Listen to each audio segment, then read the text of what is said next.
اور سر اپنے ایجنڈا کا بھی بتائیے گا. حال ہی میں 6 بڑے تگڑے بلز پاس کرانے میں مدد کی آپ نے مسلم لیگ نون کی.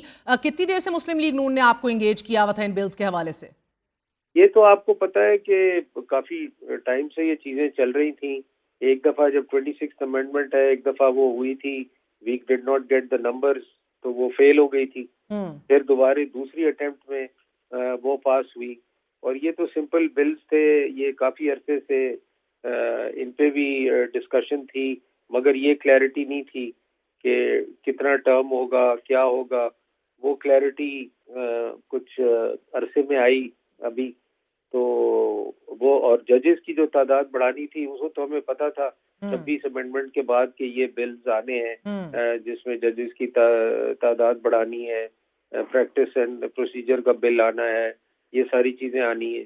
ان کا تو ہمیں آئیڈیا تھا، ان کا بھی آئیڈیا تھا، مگر مور اور لیس آپ کو پتا ہے کہ یہ تو اسٹیبلشمنٹ ڈریون بلز ہوتے ہیں. وہی آپ کو یاد ہوگا جب باجوہ صاحب کی ٹرم تھی، ان کی ایج بڑھانی تھی، تو وہ انہی کی ریکویسٹ پہ وہ بل آیا تھا. تو بیسیکلی تو یہ بلز انہی کی ریکویسٹ پہ آئے تھے اور ہم نے ان کو انٹرٹین کیا. سر آپ یہ کہہ رہے ہیں کہ آپ لوگوں نے اپنے تئیں انیشیٹو نہیں لیا، ان چیزوں کے اوپر غور و فکر نہیں کی، یہ آن ریکویسٹ آپ بلز لائے تھے؟ ہاں، دس از واٹ آئی فیل، کیونکہ لاسٹ ٹائم بھی جب ایج بڑھانی تھی تو انہی کی ریکویسٹ تھی کہ ایج بڑھا دیں.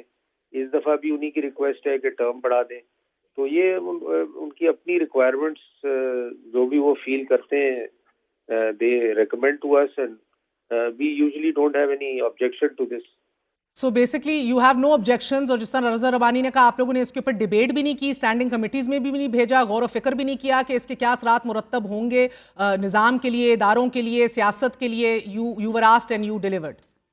نہیں، اس پہ دیکھیں کیا آپ ڈیبیٹ کریں گے. 3 سال کی ٹرم تھی، ایک زمانے میں 4 سال کی ٹرم تھی، ہم نے 4 سال کی.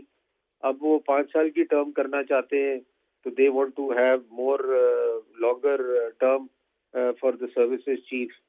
تو ہم نے اس پہ کیا ڈیبیٹ کرنی تھی کمیٹیز میں. تو مطلب it is something that it is their requirement. It is not our requirement that it should be 3 years اور 1 year اور 5 years اور 4 years.